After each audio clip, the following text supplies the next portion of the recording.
Apple telah merilis lineup pertama MacBook-nya di tahun 2025 dengan merilis MacBook Pro dengan chip terbarunya yaitu chip M5. Untuk Air dan juga yang lainnya masih coming soon, kemungkinan akan dirilis di awal tahun 2026.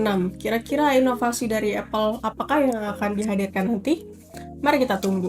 Sudah 5 tahun sejak diperkenalkannya Apple Silicon pertama kali ke MacBook. Setiap tahunnya ada peningkatan dari M1, M2, M3, M4 hingga sekarang ada coming soon lagi untuk M5. Untuk M1 sampai M4 itu diklaim memiliki peningkatan performanya lebih kenceng, lebih bagus. Nah, sebenarnya dari sisi mana sih upgrade-nya itu? Nah, kali ini Mimin mau bahas dari segi apa sih upgrade-nya dari M1 sampai M4 itu. Dan untuk disclaimer, ini pembahasannya akan lebih ke base modelnya dan juga lebih ke Air. Karena untuk MacBook itu sendiri segmentasinya ada 4, yaitu ada Air, Pro, ada Max, dan juga ada Ultra. Nah, yang pertama itu ada M1. M1 merupakan satu pionir dari Apple karena ini merupakan suatu inovasi besar dari Apple karena sebelumnya Apple ini masih menggunakan prosesor Intel untuk di setiap MacBook-nya. Akhirnya di tahun 2020, Om Tim Cook memperkenalkan one big innovation yaitu Apple Silicon.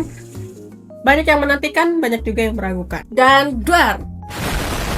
Chipset M1 ini merupakan suatu inovasi yang sangat berhasil karena terbukti sangat efisien dan juga kompatibel, bahkan sampai sekarang sudah 5 tahun sejak dirilisnya chip M1 ini.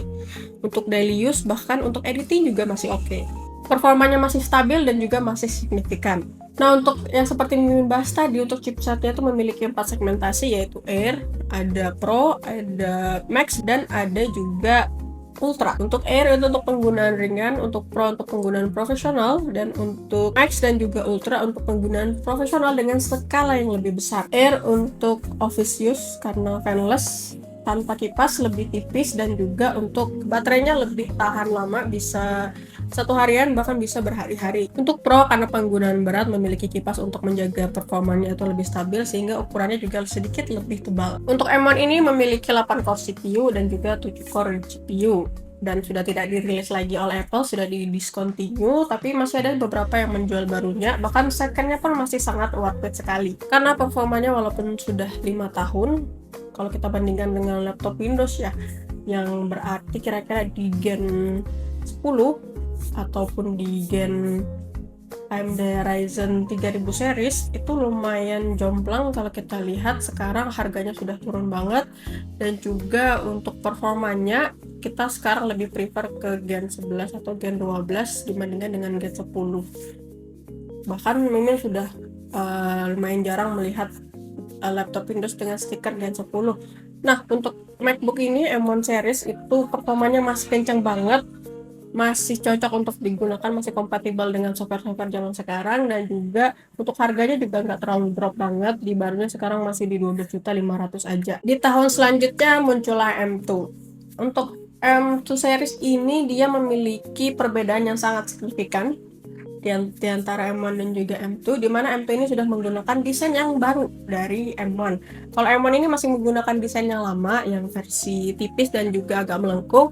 Nah, untuk M2 ini menggunakan desain yang lebih modern, lebih compact, jadi dia ukurannya sudah lebih datar, dan desain ini masih sama, tetap digunakan sampai M4, bahkan mungkin nanti ke M5. Selain itu juga ada peningkatan performa dari sebelumnya hanya 8 core CPU dan juga 7 core GPU. Sekarang untuk M2 ini memiliki 8 core CPU dan juga 8 core GPU. Dengan desain yang berbeda tadi, ukurannya juga berbeda. Kalau misalnya M1 ini masih menggunakan ukuran layar 13,3 inch, nah untuk M2 ini menggunakan 13,6 inch. Ditambah untuk M2 ini sudah menggunakan chargingnya dengan port MagSafe dibandingkan dengan M1 masih menggunakan charging port Type-C atau Thunderbolt, sehingga jika digunakan untuk charging hanya tersisa 1 port aja. Untuk M2 ini menggunakan charging MagSafe sehingga saat digunakan untuk ngecharge masih ada tersisa 2 slot lagi untuk port yang bisa digunakan. M2 ini dari M1 banyak juga yang lumayan di-upgrade ya, mulai dari kameranya sebelumnya 720 sekarang sudah 1080 Full HD. Selanjutnya adalah M3. Nah, dengan desain yang sama dengan yang digunakan di M2, untuk M3 ini yang di-upgrade dari Apple adalah peningkatan efisiensi dan juga dalam hal ray tracing. Sebelumnya untuk M1 dan M2 itu menggunakan 5 nanometer, M3 ini diperkenalkan dengan teknologi 3 nanometer, lebih cepat dan juga lebih efisien. diperkenalkan juga sebagai GPU generasi berikutnya. Untuk upgrade yang dilakukan oleh Apple juga, untuk M3 ini sudah bisa connect ke dua monitor up to 4K, tapi dengan catatan untuk MacBooknya ini dalam keadaan tertutup atau clamshell mode. M3 ini jujur nggak terlalu banyak yang di-upgrade oleh Apple kalau kita lihat dari segi layar, karena ini desainnya juga sama dari M2. Dari segi layar, speaker, kamera, keyboard, dan lain sebagainya masih sama seperti M2, selain peningkatan performa yang memang lebih cepat daripada M2. Tapi tetap bisa jadi salah satu pertimbangan jika teman-teman ingin pertama kali menggunakan MacBook atau upgrade dari MacBook lamanya. Next adalah chip M4. Nah, ini adalah game changers juga yang diperkenalkan oleh Apple karena RAM-nya dia sudah 16GB di base modelnya. Setelah sebelum-sebelumnya untuk RAM-nya ini hanya di 8GB aja mulai dari M1 sampai M3. Kira-kira kenapa? Mungkin karena untuk M4 ini menitik beratkan kepada AI oleh Apple Intelligence sehingga menggunakan RAM yang lumayan besar, sehingga untuk base modelnya ini sudah menggunakan RAM 16GB. Dan kabar baiknya untuk harganya ini juga saat rilisnya lebih murah dibandingkan dengan seri sebelumnya, yaitu M1 sampai M3 yang harga awal rilisnya tuh lumayan cukup mahal. Bahkan untuk M4 saat ini itu harganya cuma di 17.499.000 aja, dengan sudah dapat RAM dengan base model di 16GB. Sebelumnya untuk mendapatkan 16GB itu perlu tambahan biaya lagi. Dan tenang, teman-teman masih mendapatkan charger di dalam boxnya. Untuk yang lainnya masih sama, untuk desain bodinya masih sama, bahannya, layarnya, speakernya juga masih sama seperti seri sebelumnya. Untuk kameranya ini sudah 1080p, dan juga untuk ini dia memiliki teknologi center stage 12 megapiksel sehingga ketika teman-teman itu mau FaceTime ataupun meeting akan terpusat ke tengah.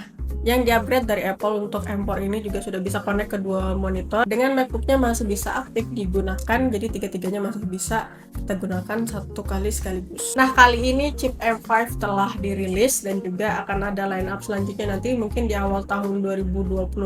Kira-kira inovasi baru dari Apple apakah yang akan dimunculkan? Mungkin teman-teman sudah ada dapat bocoran atau gimana? Silahkan komen di bawah. Ataupun harapan apa yang teman-teman inginkan ke line up selanjutnya untuk produk dari Apple.